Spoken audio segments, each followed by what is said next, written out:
हमारे चैनल को सब्सक्राइब करिए तथा आगे के नोटिफिकेशन पाने के लिए बेल आइकन ज़रूर दबाइए। धन्यवाद। हेलो स्टूडेंट्स, मैं इंजीनियर भरत स्वागत करता हूं आप सभी का हमारे YouTube channel maths and reasoning by BG tutorial पर। ठीक है तो बच्चों, आज की क्लास में हम लोग क्या पढ़ने वाले हैं? आज की क्लास में चैप्टर पढ़ने वाले हैं हम लोग टाइम एंड वर्क, समय और कार्य, प्रैक्टिस सेट 1 है आप लोगों का। इस प्रैक्टिस सेट के अंदर मैं अभी तक SSC CPU, SSC CHSL, SSC CGL के अंदर जितनी भी क्वेश्चंस आए हुए हैं टाइम एंड वर्क के, या सेंट्रल लेवल पर या रेलवे के एग्जाम की बात करें, आप सीडीएस के एग्जाम की बात करें, तो इस चैप्टर के जितने भी क्वेश्चंस हैं जो अब तक प्रीवियस ईयर के एग्जाम्स में आ चुके हैं वो सारे हम लोग क्लास में डिस्कस करने वाले हैं।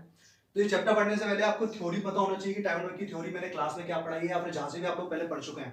तो टाइम एंड वर्क के कॉन्सेप्ट थोड़े बहुत आपको पता होने चाहिए, जिससे कि जब मैं क्वेश्चंस में अप्लाई करूं तो आपको ज्यादा दिक्कतें ना आए। ठीक है, तो इससे पहले थ्योरी पढ़िएगा, और जैसे ही मैं क्वेश्चन आपको स्क्रीन पर दिखाऊंगा पहले आप लोग खुद ट्राई करेंगे, आपसे नहीं होगा तब आप लोग वीडियो को देखेंगे, जिससे आपको पता लगेगा कि आपका लेवल क्या है, कितना टाइम एंड वर्क आप सभी को आता है। ठीक है, तो क्वेश्चन नंबर फर्स्ट देखिए सभी, एक बार क्वेश्चन को पढ़ें, वीडियो को पॉज करें और पेन कॉपी लेके बैठे, जिससे कि आपको खुद को पता पड़ना चाहिए कि आप एनालिसिस कर रहे हैं, एक टेस्ट पेपर की तरह लेके चले इसको। ऐसा नहीं कि सर सॉल्व करा रहे हैं हम लोग देख रहे हैं, केवल आ गया तो ठीक, नहीं आएगा तो कॉपी में नोट कर लेंगे, ऐसा नहीं होना चाहिए। जब तक आपसे ट्राई हो रहा है तब तक आप लोग ट्राई कर रहे हैं, जब आपसे ट्राई नहीं होगा उसके बाद आप लोग क्वेश्चन का सॉल्यूशन देखिएगा। ठीक है, तो पहला क्वेश्चन पढ़िए सभी एक बार। क्वेश्चन फर्स्ट,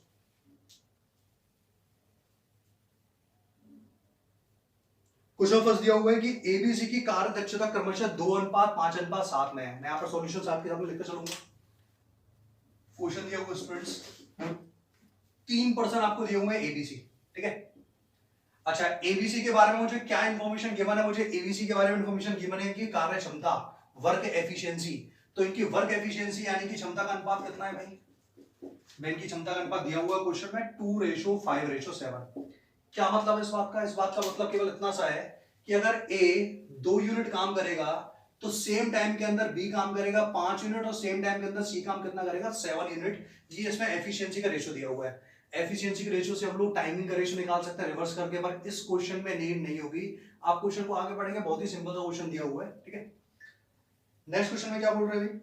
हमसे बोल रहे हैं कि तीनों मिलकर किसी काम को 10 दिनों में पूरा कर सकते हैं। अच्छा, इन तीनों ने काम किया, तीनों ने मिलकर के 10 दिन में काम पूरा किया। इसका मतलब क्या होगा?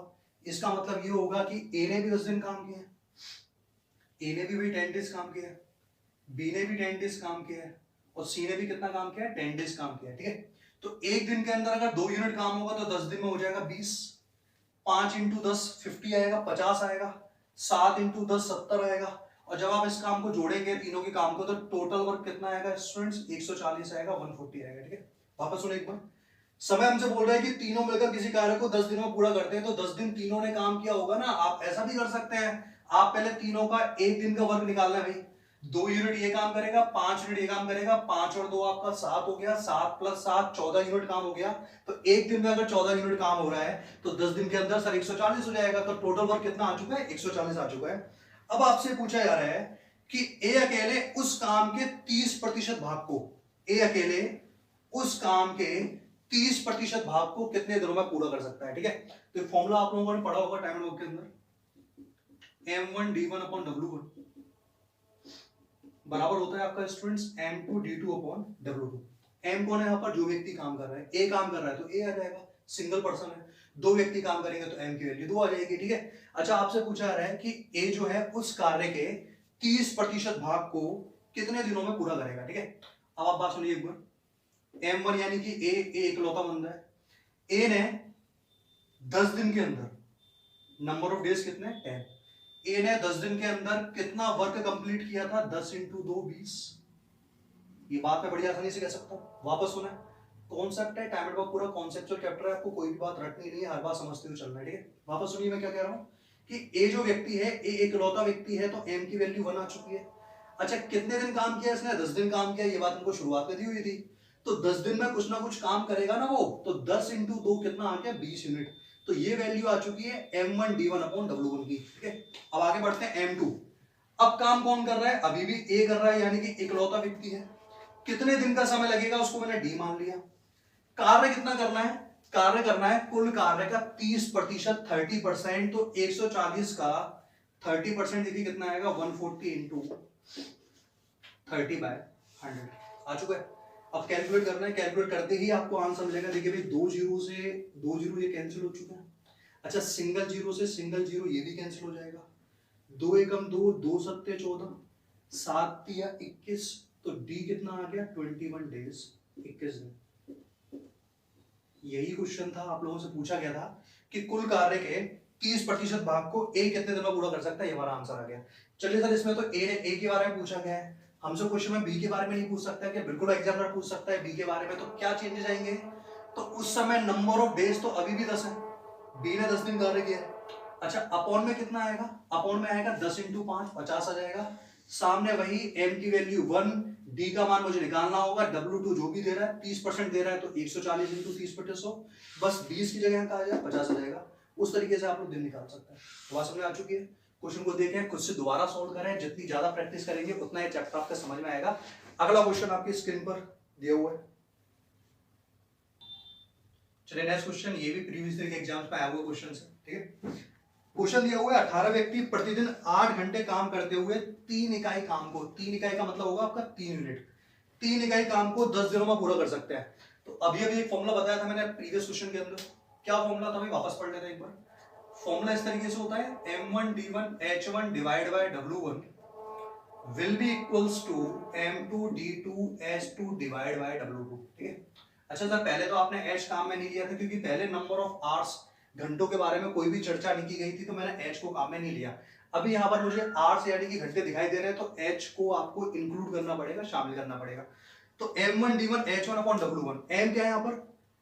नंबर ऑफ पर्संस, कितने व्यक्ति काम कर रहे हैं। d का मतलब क्या होगा? नंबर ऑफ डेज, कितने दिनों तक काम किया है, 10 दिन 12 दिन जो भी दिया हुआ है क्वेश्चन में वो वैल्यू आप लोग पुट कर सकते हैं। h का मतलब क्या होगा? h का मतलब होगा सर प्रतिदिन, यानी कि पर डे कितने घंटे काम किया जा रहा है, ये h का मतलब होगा। w का मतलब होगा कितना काम किया है, ठीक है। अच्छा काफी क्वेश्चंस में ना ये बताता नहीं है कि उसने काम कितना किया है, वो भूल देता है कि काम पूरा हो गया। तो कार्य अगर पूरा हो गया तो w को आपको हमेशा 1 लेके चलना है, या परसेंटेज की फॉर्म में लेंगे तो 100%, एक ही बात है, ठीक है। अब चलिए क्वेश्चन पढ़ते हैं। क्वेश्चन क्या बोल रहा है? क्वेश्चन बोल रहा है कि 18 व्यक्ति, तो चलिए शुरुआत में m1 की वैल्यू 18 हो चुकी है, 18 व्यक्ति साफ साफ दिया हुआ है, हिंदी में बिल्कुल शुद्ध हिंदी में लिखा हुआ है। 18 व्यक्ति प्रतिदिन 8 घंटे, पर डे कितने घंटे काम कर रहे हैं? 8 घंटे, तो h1 की वैल्यू कितनी हो गई भाई? 8 हो गई। चलिए 3 इकाई काम 10 दिनों में पूरा कर लेते हैं, तो d का मतलब 10 हो गया। अच्छा काम कितना किया? काम किया हुआ है 3 इकाई, इकाई का मतलब कोई भी यूनिट, ठीक है। तो 3 इकाई कार्य क्या है, इसका मतलब w की वैल्यू कितनी हो चुकी है? 3 हो चुकी है। तो देखिए क्वेश्चंस में केवल वैल्यू को प्लेस करना ही इंपॉर्टेंट है, किस तरीके से आप वैल्यू रख रहे हैं। आपको जो भी दिया हुआ है वो बात है आप लोगों को समझ में आ रही है नहीं आ रही, ठीक है। आगे बढ़िए, पूछ क्या रहा है फिर? उसी कार्य के 5 इकाई को, देखिए उसी कार्य के 5 इकाई को, इकाई लिखा हुआ है इसका मतलब 5 क्या है? वर्ग हो गया। उसी कार्य के 5 इकाई को 6 घंटे प्रतिदिन, h2 नंबर ऑफ आवर्स आपको 6 घंटे दिए हुए हैं, 16 दिनों में समाप्त करने के लिए, d का मतलब 16 दिया हुआ है, कितने व्यक्तियों की आवश्यकता होगी? व्यक्ति का मतलब m का मतलब नंबर ऑफ पर्सन जो काम कर रहे हैं, तो वैल्यू पुट कर दी मैंने। अब अगली स्टेप क्या बची हुई है? कैलकुलेशन। ये तो सभी को आता है कैलकुलेशन करना, तो कैलकुलेशन कीजिए भी फटाफट से एक बार। देखिए 3 से 18 6 बार कैंसिल होगा, 8 एकम 8, 8 दूनी 16, ये भी कैंसिल हो गया भाई। और कुछ कैंसिल हो रहा है क्या?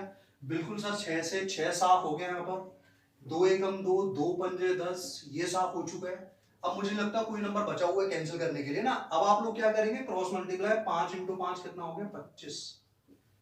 तो भाई इतना सा क्वेश्चन था, इतना सा सॉल्यूशन है, और यही इसका आंसर है कि 25 व्यक्तियों की आवश्यकता होगी कार्य को पूरा करने के लिए। कौन सा ऑप्शन दिया हुआ है? पहला ऑप्शन दिया हुआ है, ठीक है। देखिए आप लोग कभी भी सॉल्यूशन को हैंड टू हैंड देखेंगे नहीं, मैं आपको पहले बता चुका हूँ स्टार्टिंग में। जैसे क्वेश्चन आपको दिखाई देगा, क्वेश्चन दिखाई देने के तुरंत बाद आप पहले वीडियो को पॉज करेंगे, आपके जो भी मेथड से आपको जो भी पढ़ाया गया, या फिर आपने मुझसे पढ़ा है तो मेरे मेथड आपको जो भी याद है वो सारे आप लोग अप्लाई करेंगे। तब अगर आपका आंसर मैच नहीं कर रहा है, ऑप्शन मैच नहीं कर रहा है, या फिर आप श्योर नहीं है कि आपने जो आंसर निकाला है वो सही है गलत, तब जाके आप लोग वीडियो को प्ले करें। उससे आपका ही फायदा होगा, मैं जो सिखाने की कोशिश कर रहा हूँ उससे मुझे पता लगेगा कि मैं क्या सिखा पा रहा हूँ आप लोगों को, ठीक है। अगला क्वेश्चन देखिए, क्वेश्चन नंबर 3। चलिए 2 क्वेश्चन हो चुके हैं, अगला क्वेश्चन से स्टार्ट करते हैं, क्वेश्चन नंबर 3 से। क्वेश्चन नंबर 3 आप सभी को दिखाई दे रहा है, जिनको क्लियर ना दिखाते कमेंट बॉक्स में प्लीज कमेंट कीजिएगा कि आपको क्लियर दिखाई नहीं दे रहा, तो नेक्स्ट वीडियो में क्लैरिटी आपको और भी अच्छी मिलने वाली है, ठीक है। क्वेश्चन है स्टूडेंट्स की ए जो है वो 40 रुपए प्रति घंटा कमाई करता है और 12 घंटे कार्य करता है। ए के बारे में देखो क्या बोला गया है कि ए ऐसे पुरुष हैं जो 40 घंटे तो कार्य करेंगे, और 12 घंटे काम करेंगे, और हर घंटे के 40 रुपए उसे मिलना है। पर घंटे के 40 रुपए मिल रहे हैं, तो मैं ऐसा कह सकता हूं कि 12 इंटू 40 यानी कि 480 रुपए उसकी इनकम होगी। भाई जितना भी उसने कार्य किया है 480 रुपए उसको मिल जाएंगे। 12 घंटे, हर घंटे के 40 रुपए, तो 12 इंटू 40 480। अच्छा, ऐसी कुछ इंफॉर्मेशन ना मुझे बी के बारे में भी दी गई है। चलिए बी के बारे में देखते हैं क्या दिया हुआ है। बी के बारे में बोल रहा है कि इसको ना पर घंटे के 60 रुपए मिलते हैं, 60 रुपीज। ए को कितने मिल रहे थे? 40। बी को कितने मिल रहे हैं? 1 घंटे के 60 रुपए। पर ये ना केवल 10 घंटे काम कर रहा है, तो 10 घंटे काम कर रहा है तो 10 का मल्टीप्लाई कर देंगे भाई। 10 इंटू 60 कितना आ जाएगा सर? 600 आ जाएगा। तो ए की इनकम 480 रुपए, बी की इनकम 600 रुपए। देखिए कितना सिंपल सा क्वेश्चन है, आपको भी हंसी आएगी। कैसे क्वेश्चन एसएससी सीपीयू सीएचएस में आ चुके? बिल्कुल भाई, यही क्वेश्चंस प्री लेवल पे आपको देखने को मिलेंगे, और इन्हीं क्वेश्चंस में ना हम लोग जल्दीबाजी में गलतियां करते हैं। तो आपकी स्पीड, आपकी एक्यूरेसी, इन सब का कॉम्बिनेशन ही आपको एग्जाम में सिलेक्शन दिलाने वाला है। ठीक है, चलो भाई आगे बढ़ते, क्या बोल रहे हैं? उनकी प्रतिदिन मजदूरी का संगत अनुपात, प्रतिदिन मजदूरी का संगत अनुपात। तो भाई ए जो है, इनकी मजदूरी का अनुपात निकालना है मुझे कि जो पैसे जो कमाते हैं उनका रेशो क्या है। तो ए की इनकम कितनी निकाली थी मैंने? 480, 480 रुपए। बी की इनकम मैंने कितनी निकाली है? 600 निकाली है। इसका रेशो जितना है आप लोग कैंसिल कर सकते हैं, कैंसिल कीजिए भाई। 12 चौक 48, 12 पंजे 60, आ गया ना 4:5। और 4:5 कौन सा ऑप्शन है? ऑप्शन नंबर सी दिया हुआ, ये आपका आंसर है। ठीक है, मैं चाहूंगा इन क्वेश्चंस को ना आप लोग वर्बली करें, क्योंकि जब भी आसान क्वेश्चन आपके एग्जाम में आएगा, मैं पहले भी आपको क्लासेस में समझा चुका हूं कि आसान क्वेश्चन कभी भी आपकी नॉलेज चेक करने नहीं आता है। ये क्वेश्चन क्या किसी स्टूडेंट की नॉलेज चेक करने आएगा क्या? किसी भी स्टूडेंट ने अगर एक बार कोचिंग ली हुई है या फिर सेल्फ लेवल पर पढ़ा हुआ है, तो वो सारे स्टूडेंट्स इस क्वेश्चन को करने में कैपेबल हैं। पर वही स्टूडेंट सिलेक्शन लेगा जो इन क्वेश्चंस को वर्बली करना सीख जाएगा। 12 चौक 48, 480, 600, 0 से 0 कैंसिल, 12 चौक 48, 12 पंजे 60, बस 5 सेकंड लगने चाहिए इस क्वेश्चन को सॉल्व करने के लिए। पेन चलाने तक की नीड नहीं है इस क्वेश्चन में। ठीक है, अगला क्वेश्चन देखें।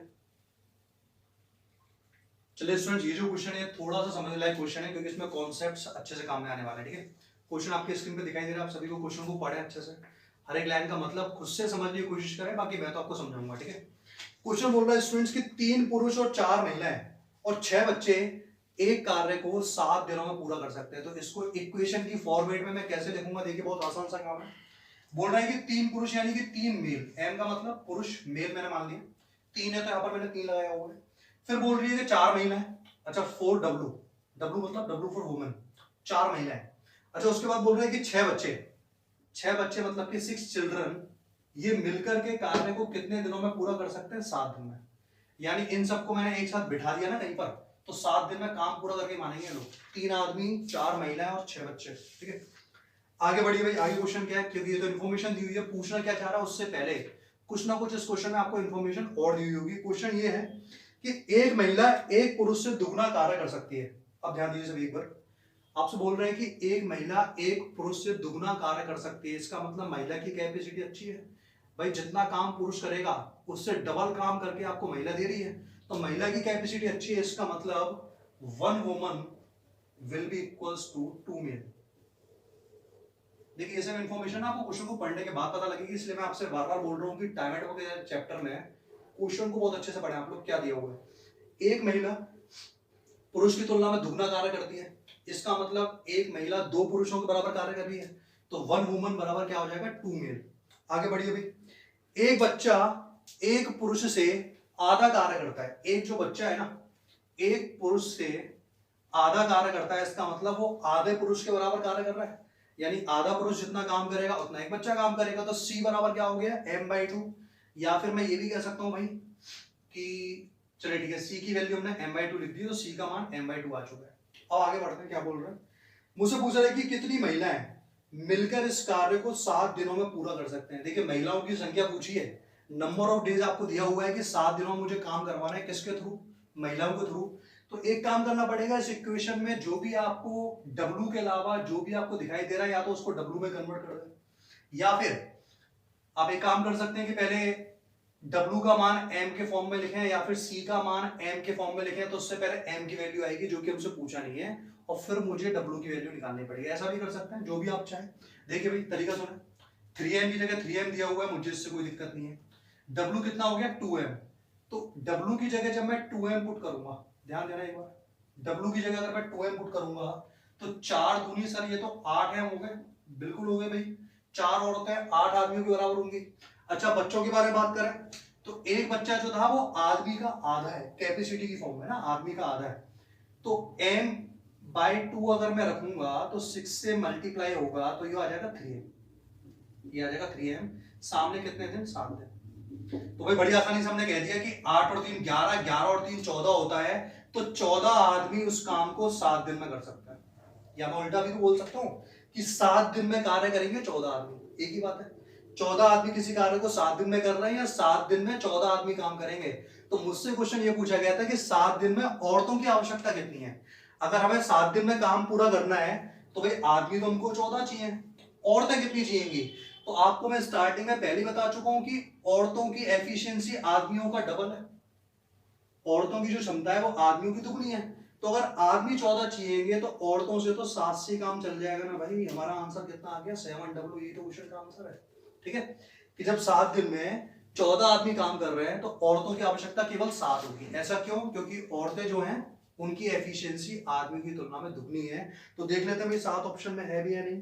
7 आप सभी को दिखाई दे रहा है, सेकंड नंबर का ऑप्शन है, ये इस क्वेश्चन का आंसर आ गया। तो अभी तक के मैंने जो भी क्वेश्चंस कराए हैं उसमें मेरे हिसाब से तो ये क्वेश्चन फिर भी बेटर था, बाकी क्वेश्चन आसान थे। ठीक है, अगला क्वेश्चन देखा। चलिए स्टूडेंट्स, अगला क्वेश्चन देखा बराबर से। अगला क्वेश्चन हम बोल रहे हैं कि सर हमसे कि ए किसी कार्य को 20 दिनों में कर सकता है जबकि बी उस कार्य को 25 दिनों में कर सकता है। तो फटाफट लिख देते हैं। ये काम तो हमें ऑलमोस्ट हर क्वेश्चंस में करना पड़ता है। तो ए का मान 20 दिन, बी का मान 25 दिन। क्या लूंगा मैं? एलसीएम लूंगा। एलसीएम कितना आ गया? 100 आ गया। 20 से 5 बार, 25 से 4 बार, 5 और 4 कितना आ गया? 9 आ गया। ठीक है, 5 और 4 क्या है? ये एफिशिएंसी है ए और बी की। यानी अगर मैं ए से काम करवाऊंगा तो ए जो है वो एक दिन के अंदर 5 यूनिट काम करेगा, जबकि जो व्यक्ति बी है वो एक दिन के अंदर 4 यूनिट काम करेगा। दोनों मिलकर 9 यूनिट काम कर सकते हैं एक दिन के अंदर। ठीक है, अब मुझसे बोला गया उन्होंने संयुक्त रूप से कार्य करना शुरू किया, परंतु कुछ दिनों के बाद सी जो है, जो थर्ड पर्सन सी है, वो शामिल हो चुका है और इस तरीके से वे संपूर्ण कार्य कितने दिनों में करते हैं? 10 दिनों में करते हैं। तो बताइए अगर उन सबको मिलाकर के 700 रुपए मिलते हैं तो उसमें से सी का हिस्सा कितना आएगा? ठीक है, अब बात सुनेगा।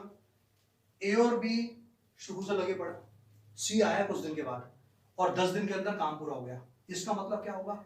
इसका मतलब ये होगा कि 10 दिन तक ए और बी ने तो काम किया है।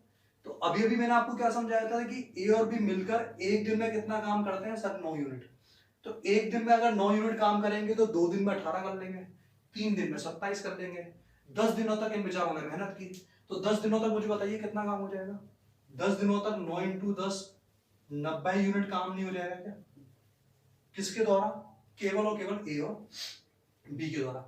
पर क्या 90 यूनिट काम करने से मुझे सौंप मिल जाएगी क्या? नहीं, हमें तो 100 यूनिट काम करना है ना। 100 यूनिट में से 90 यूनिट काम हुआ है, तो बचा हुआ ये जो 10 यूनिट है ये किसने किया होगा? ये जो सी मारा जाएगा कुछ दिनों के बाद, उन्होंने 10 यूनिट काम किया होगा। तो देखिए सी का कार्य कितना है, सी का वर्क है कितना? सी ने 10 यूनिट काम किया है, केवल और केवल 10 यूनिट। कितने में से? 100 में से। तो मैं ऐसा कह सकता हूं कि सी ने जो कार्य किया है वो 1/10 किया है, 1/10 हिस्सा काम किया है सी ने। और जो मजदूरी मिलती है ना वो हमेशा कार्य के अकॉर्डिंग मिलेगी। जो व्यक्ति ज्यादा कार्य करेगा उसको पैसे ज्यादा मिलेंगे, जो व्यक्ति कार्य कम करेगा उसको पैसे कम मिलेंगे। तो भाई ये तो बिल्कुल रियलिटी वाली बात है, जिसने ज्यादा काम किया उसको ज्यादा पैसे मिलने चाहिए। तो बंटवारा जब हुआ 700 रुपए का, तो मुझसे पूछा गया है आप तो सी का हिस्सा बताओ, सी ने कितने पैसे प्राप्त किए होंगे? तो सी ने जब काम ही 1/10 किया है तो हिस्सा भी उसको 1/10 मिलेगा। तो फटाफट से देखें एक बार सी का हिस्सा कितना है। The part of C 700 multiply by 1/10। ये कैंसिल हो गया, जीरो, कोई से भी जीरो कैंसिल कर सकते हैं। वैसे तो लास्ट वाली करनी होती है, बीच वाली तो कैंसिल कैसे होगी? 70 रुपए। तो सी का हिस्सा कितना आ गया भाई? 70 रुपए आ गया। तो 70 रुपए जिस ऑप्शन पे टिक कर देना, आगे बढ़ जाएगा। ठीक है, अगले क्वेश्चन के लिए वेट कीजिए आप लोग। अगला क्वेश्चन देखते हैं सभी फटाफट से एक बार। नेक्स्ट क्वेश्चन दिया हुआ है कि पी अकेला किसी कार्य को 5 दिनों में कर सकता है। देखिए पी के बारे में क्या बोल रहे हैं कि पी जो है किसी कार्य को 5 दिनों में पूरा कर सकता है। क्यू उसी कार्य को 6 दिन के अंदर पूरा कर सकता है, 6 नंबर ऑफ डेज में। अच्छा वही कार्य अगर मैं आर से कराऊंगा तो आर जो होगा उस कार्य को 12 दिनों में कर सकता है। ठीक है, सबसे पहला वही काम होगा, मतलब आपको खुद को ट्राई करना है, उसके बाद आपको वीडियो को पॉज से प्ले में कन्वर्ट करना है, फिर देखना सॉल्यूशन क्या दिया होगा। ठीक है, और हालांकि वो छोटी क्वेश्चन है, आप लोगों ने अगर टाइम एंड वर्क एक बार भी पढ़ा होगा तो इन क्वेश्चंस के सॉल्यूशन करने में आप लोग सभी कहने वाले हैं। तो क्वेश्चन क्या बोल रहा है? पी किसी काम को 5 दिन में, क्यू उस कार्य को 6 दिन के अंदर और आर उस कार्य को 12 दिन में पूरा कर सकता है। तो सबसे पहले मैं इनका एलसीएम लूंगा। अच्छा 5 और 12 का एलसीएम कितना आ जाएगा स्टूडेंट? 60 आ जाएगा, 60। ठीक है। अच्छा 5 से 60 कितनी बार? 12 बार। यानी कि जितना भी काम हुआ है उसमें से 12 यूनिट काम पी ने किया है। ठीक है भाई। अच्छा यहाँ देखिए एक बार 6 से 60 कितनी बार? 10 बार। 12 60 कितनी बार? 5 बार। इन सब का मैं एडिशन कर सकता हूँ। ऐड कर दिया मैंने। ऐड करने में कितना आ रहा है भाई? 12 और 10 22 होते हैं। 22 और 5 कितना आ गया? 27। अच्छा 27 जो है वो टोटल एफिशिएंसी है तीनों को मिला करके। 27 में से पी की एफिशिएंसी कितनी है? 27 में से मैं कह सकता हूँ सर पी की एफिशिएंसी 12 है, क्यू की एफिशिएंसी 10 है और आर की एफिशिएंसी कितनी है? 5 है। अब क्वेश्चन में देखो, क्वेश्चन में क्या बोल रहा है? क्वेश्चन बोल रहा है कि तीनों ने एक साथ मिलकर कार्य को पूरा किया और कार्य समाप्ति के बाद उनको 5400 रुपए प्राप्त हुए हैं। तो जैसे काम फिनिश हुआ होगा तो जो भी इनका मालिक है, जो भी इनका ओनर है, उन्होंने टोटल कितने पैसे दिए? इनको 5400 रुपए दिए। अच्छा एक बात समझाइए आप लोग सभी कि 5400 रुपए पर केवल पी का हक होगा, क्यू का होगा, आर का होगा, तीनों का होगा। तो आपका रिप्लाई होगा सर तीनों ने काम किया है तो कुछ ना कुछ हिस्सा पी को भी मिलेगा, कुछ हिस्सा क्यू को मिलेगा, कुछ हिस्सा आर को मिलना चाहिए। भाई ठीक बात है। हमसे क्या पूछ रहा है? हमसे पूछ रहा है कि आर का हिस्सा कितना है। ये जो 5400 रुपए मिले उसमें से आर का पार्ट कितना होगा, आर का हिस्सा पता करना है। तो देखिए फटाफट से, कितना आसान तरीका है आर का हिस्सा पता करने के लिए। भाई आपको मैं बताता हूँ आर की एफिशिएंसी कितनी है। सर आर की एफिशिएंसी 5 है। कितने में से? 27 में से डिवाइड में 27। इसका मतलब आर का जो हिस्सा है कार्य करने का वो कितना है? 5/27। तो पैसे किसको 5/27 मिलेंगे? किसका 5/27? जितने टोटल पैसे हैं उसका 5/27 मिलेगा। अच्छा 27 से 54 कितनी बार कैंसिल होगा? 27 दूनी 54, 200 बार कैंसिल होगा। और 200 इंटू 5 कितना आ गया स्टूडेंट? 1000 रुपीज। ये इस क्वेश्चन का आंसर हो गया। तो मेरे से ये पूछा गया था कि आर का हिस्सा कितना होगा? 1000। ऑप्शन नंबर ए आपको दिखाई दे रहा है सभी को। अच्छा अगर मुझसे पूछता क्यू का हिस्सा कितना है तो चेंजेस क्या होते भाई? क्यू का हिस्सा पता करने के लिए 10/27 आता है क्योंकि क्यू की एफिशिएंसी आपको 10 दी हुई है। पी का पार्ट पूछेगा तो 12/27 आएगा और जब तीनों का पार्ट आप लोग निकाल लोगे ना तो तीनों को जोड़ने के बाद 5400 आपको वापस मिल जाएगा। ठीक है, फटाफट नेक्स्ट क्वेश्चन देखें एक बार। चलिए स्टूडेंट्स अगला क्वेश्चन देखिएगा। इस क्वेश्चन में स्टार्टिंग में क्या बोल रहे हैं कि एबीसी का टाइमिंग आपको दिया हुआ है। ए का समय 20 दिन, बी का समय 24 दिन और सी जो है वो उस कार्य को 30 दिन के अंदर पूरा कर सकता है। तो पहले सबसे पहले नंबर ऑफ डेज लिख देते हैं हम लोग। ए का 20 दिन दिया हुआ है, बी का दिया हुआ है 24 दिन और सी का कितना दिया हुआ है? 30 दिन। ठीक है, क्या करूंगा सर मैं एलसीएम ले लेता हूं फटाफट से। एलसीएम आ गया 120। 120 एलसीएम आने के बाद ए की एफिशिएंसी 6 बार कैंसिल होगा, यहाँ 5 बार कैंसिल होगा और यहाँ कैंसिल हो जाएगा स्टूडेंट 4 बार। तो ये आ गया आपका 6 और 5 11 और 4 15 टोटल एफिशिएंसी आ चुकी है। तीनों व्यक्ति अगर मिलकर के एक दिन काम करेंगे 15 यूनिट काम को निपटा देंगे। ठीक है। अच्छा अब मुझसे क्या बोल रहा है? तीनों ने कार्य की शुरुआत तो कर दी पर कार्य समाप्ति से 3 दिन पहले बी ने कार्य करना छोड़ दिया। तो अब बताइए कार्य समाप्ति में कितना समय लगेगा? अच्छा अगर कोई भी व्यक्ति कार्य छोड़कर नहीं जाता और मुझसे इतना पूछता केवल कि तीनों मिलकर कार्य पूरा करने में कितना समय लेंगे, मेरा आंसर होगा 120 यूनिट काम करना है, 15 यूनिट काम एक दिन में होता है। 120/15, 15 120, 8 दिन मेरा आंसर होता। पर अभी 8 दिन आंसर आएगा क्या? अभी 8 दिन आंसर नहीं आ सकता क्योंकि 3 दिन पहले बी ने कार्य छोड़ दिया। इसका मतलब 8 से बड़ा मेरा आंसर आएगा। 8 से बड़े देखिए 3 ऑप्शन दिए हुए 12 9 और 10, यानी कि 7 मेरा आंसर नहीं हो सकता। 7 के अलावा कोई भी आंसर पॉसिबल है। ठीक है, और फटाफट से देखिए मेथड सुनिए। मेथड क्या है? तीनों ने देखो कार्य स्टार्ट किया, ए बी सी तीनों ने मिलकर। अच्छा 3 दिन पहले बी ने कार्य करना छोड़ दिया, बी के बारे में बोला गया कार्य समाप्ति से 3 दिन पहले बी ने कार्य छोड़ दिया। इसका मतलब आखिरी के 3 दिन किसने काम किया होगा? केवल ए और सी ने। वापस सुनना, 3 दिन पहले बी कार्य छोड़ के भाग रहा है तो बी अगर चला गया तो उससे ए और सी पर कोई फर्क नहीं पड़ा। ए और सी अभी भी कार्य कर रहे हैं तो आखिरी के 3 दिन तक ए और सी ने काम किया। तो सबसे पहले मैं पता करूंगा स्टूडेंट्स की आखिरी के 3 दिन में कितना काम हुआ है। तो देखिए आप लोग लास्ट के 3 दिन अगर ए और सी मिलकर काम करेंगे तो एफिशिएंसी भी मैं ए और सी की काम में लूंगा। तो ए की एफिशिएंसी 6 है, सी की एफिशिएंसी 4 है, 6 + 4 कितना आ गया? 10 आ गया। तो 10 की क्षमता से 3 दिन में 30 यूनिट काम हो गया। ये वाली बात आप लोग वर्बली समझ पा रहे हैं क्या? लास्ट के 3 दिन केवल ए और सी कार्य करेगा। लास्ट के 3 दिन अगर ए और सी ने कार्य किया है तो ए और सी की एफिशिएंसी 6 और 4 10 आपको सभी को दिखाई दे रहा है। तो 10 × 3 कितना हो गया? 30 यूनिट। लास्ट में अगर ए और बी काम करते तो यहाँ पर मैं ए और बी की एफिशिएंसी काम में लेता 6 और 5 11। तो जो व्यक्ति बचे हुए हैं उन्हीं की एफिशिएंसी आपको काम में लेनी है। अब चलो सर 30 यूनिट काम तो आखिरी के 3 दिन में हो गया, बचे हुए काम का क्या? बचा हुआ काम है कितना? स्टार्टिंग में मैंने आपको समझाया था कि जो भी एलसीएम लेंगे वो टोटल वर्क यानी कि कुल कार्य कहलाएगा। तो 120 में से 30 यूनिट का तो हिसाब किताब मुझे पता लग गया। अब रिमेनिंग वर्क यानी कि शेष कार्य में क्या बोल सकता हूँ, RW क्या होता है, रिमेनिंग वर्क, ठीक है। वो मैं कह सकता हूँ भाई 120 में से 30 हो गया तो हटा दो ना उसको, कितना बचा हुआ है सर, 90 यूनिट काम अभी बचा हुआ है। अच्छा किसने किया होगा 90 यूनिट काम, तीनों ने मिलकर किया होगा, और तीनों की एफिशिएंसी कितनी है सर, 15 दी हुई है। इसका मतलब शुरुआत में तीनों को समय कितना लगा होगा, समय लगा होगा, work upon efficiency, work upon efficiency समय कहलाता है। तो 90 डिवाइड बाय 15 कितने दिन आ गए, 6 दिन आ गए भाई। यानी मैं कह सकता हूं भाई साफ साफ शब्दों में कि 6 दिन तक तीनों ने काम किया होगा। 6 दिन के बाद क्या हुआ, बी काम छोड़ के भाग गया किसी भी रीजन से, उसके बाद ए और सी ने 3 दिन काम और किया। तो मुझसे तो टोटल समय पूछा है कि कुल कितना समय लगा होगा, तो टोटल समय नहीं कह सकता क्या मैं, 6 दिन शुरुआत में, 3 दिन अंत में, आंसर आ गया 9 डेज, 9 दिन का समय लगा कार्य करने में। अच्छा क्वेश्चन था कॉन्सेप्चुअल है, पर एग्जाम जब हम लोग दे रहे होते हैं तो उस समय कभी भी कॉन्सेप्ट मिस हो जाते हैं, इसलिए आपको प्रैक्टिस कराई जा रही है, प्रैक्टिस अच्छे से करें। अगला क्वेश्चन देखिएगा, ठीक है स्टूडेंट्स, अगला क्वेश्चन दिखाई दे रहा है, और जो स्टूडेंट्स इस वीडियो को शुरू से देख रहे हैं वो क्वेश्चन को पढ़ करके पता लगा सकते हैं कि ऐसा ही क्वेश्चन आपको पहले भी पढ़ाया गया है इसी वीडियो के अंदर, ठीक है।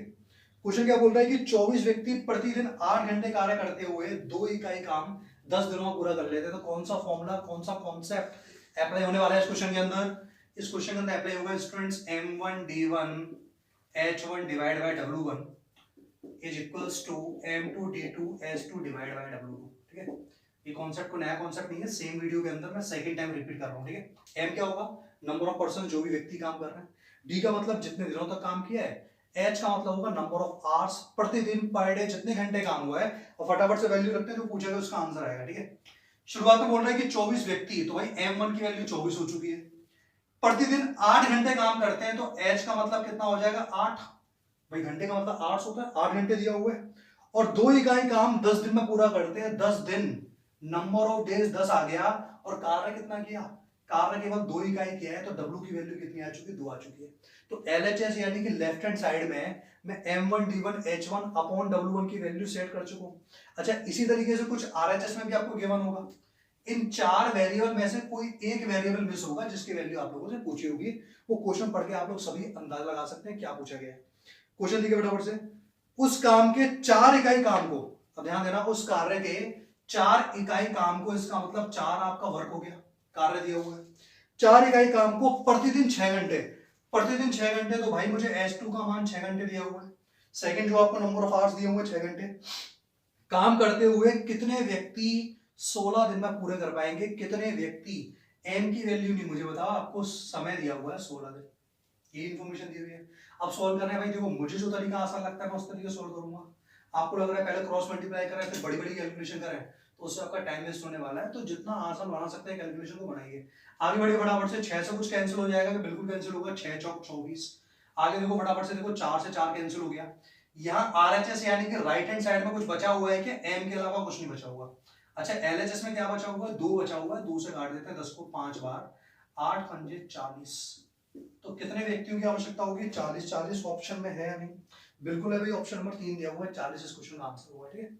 अगला क्वेश्चन देखिए, चलिए स्टूडेंट लास्ट क्वेश्चन इस वीडियो का, अगला क्वेश्चन देखिए फटाफट से एक बार, एबीसी की कार्य दक्षता का अनुपात 4:5:6, कार्य दक्षता यानी कि वर्क एफिशिएंसी, इसके ऊपर सबसे पहला क्वेश्चन किया था वीडियो की स्टार्टिंग में, ठीक है। अब देख लेते हैं ये क्वेश्चन पहले वाले क्वेश्चन से अलग है या सेम है। एबीसी इनकी वर्क एफिशिएंसी, कार्य दक्षता या क्षमता एक ही बात होती है, इसका रेशो मुझे दिया हुआ है भाई 4:5:6, ये मुझे दिया हुआ है, ठीक है। वे एक साथ मिलकर किसी काम को 12 दिन में पूरा कर सकते हैं, ये बोलना चाह रहे हैं कि अगर तीनों मिलकर काम करेंगे ना 12 दिन के अंदर काम को निपटा देंगे। हमसे क्या पूछेगा, हमसे पूछेगा ए अकेला उस कार्य को कितने दिनों में पूरा कर सकेगा, ए का समय पूछा गया है। सबसे पहली बात इन क्वेश्चंस में हमेशा ध्यान रखना आप लोग, अगर आपको समय पता है तो आपको ये पता होना चाहिए कि वो समय किसका है। जैसे कि मुझे इस क्वेश्चन में क्या पता है, 12 दिन, ये 12 दिन ए के हैं, बी के हैं, सी के हैं, तीनों के हैं, तो आपका रिप्लाई होगा सब तीनों ने मिलकर काम किया तो तीनों के होंगे, तो इसका मतलब 12 का मल्टीप्लाई तीनों की एफिशिएंसी से होगा, ठीक है। ये छोटी सी स्टेप है, सिंगल स्टेप में आंसर आएगा, और आपको पता होना चाहिए इस स्टेप में वैल्यू कैसे पुट होगी। 12 दिन किसका दिया हुआ है, 12 दिन सर तीनों को दिया हुआ है, तो तीनों की एफिशिएंसी कहां में लूंगा मैं, तीनों की एफिशिएंसी कितनी है भाई, 4 + 5 9 होता है, 9 और 6 15 आ गया, तो 15 से मल्टीप्लाई होगा 12 का। इतनी सी बात समझ में आ रही है। अगर मैं आपसे बोलता कि बी ने काम किया 12 दिन के अंदर, तो 12 का मल्टीप्लाई क्या किससे कर दे, 12 का मल्टीप्लाई 5 से करते हैं। अगर मैं आपसे बोलता कि 12 दिन के अंदर ए और बी ने मिलकर काम किया है, तो ए और बी का मिलकर मतलब 4 और 5 9 से मल्टीप्लाई होता 12 का। तो यहाँ 12 का मल्टीप्लाई 15 से हो गया। मुझसे पूछ रहा है कि ए अकेला उस कार्य को कितने दिन में करेगा, तो ए के समय को मैंने ए मान लिया। अब चूंकि ए के बारे में पूछा गया है, तो एफिशिएंसी में ए की काम में लूंगा। ए की एफिशिएंसी कितनी है 4, इतना सा कष्ट करना था, 4 तिया 12, 15 तिया होते 45 दिन। इसका मतलब अगर ए इस कार्य को पूरा करेगा तो ए जो है 45 दिन के अंदर कार्य को पूरा कर देगा। हो सकता है इस क्वेश्चन के ऑप्शंस आपको ना दिखाई दे, पर आंसर कितना आएगा इसका 45 डेज आएगा। क्या सर मैं इससे बी के बारे में पूछ सकता था क्या? बिल्कुल बी के बारे में पूछ सकते थे। क्या चेंजेस होते हैं? बी का मल्टीप्लाई 5 से होता है क्योंकि बी की एफिशिएंसी 5 है। सी के बारे में पूछता, सी का मल्टीप्लाई 6 से होता। तो इस तरीके से आप इंडिविजुअल टाइम निकाल सकते थे। ठीक है, देखिए आज की जो वीडियो है, जिन लोगों ने इस वीडियो को बिना टाइम एंड वक्त पढ़ करके देखा होगा तो थोड़ा बहुत आपको समझ में आया होगा। ठीक है, नेक्स्ट जब मैं सेकंड पार्ट बनाऊंगा टाइम एंड वर्क के ऊपर, तो उससे पहले सभी की थ्योरी क्लियर होनी चाहिए, जिससे कि जब आप लोग क्वेश्चंस करो तो आप लोगों को भी इंटरेस्ट आएगा, कुछ नया सीखने को मिलेगा। तब तक के लिए आप इस वीडियो को देखें। Thank you.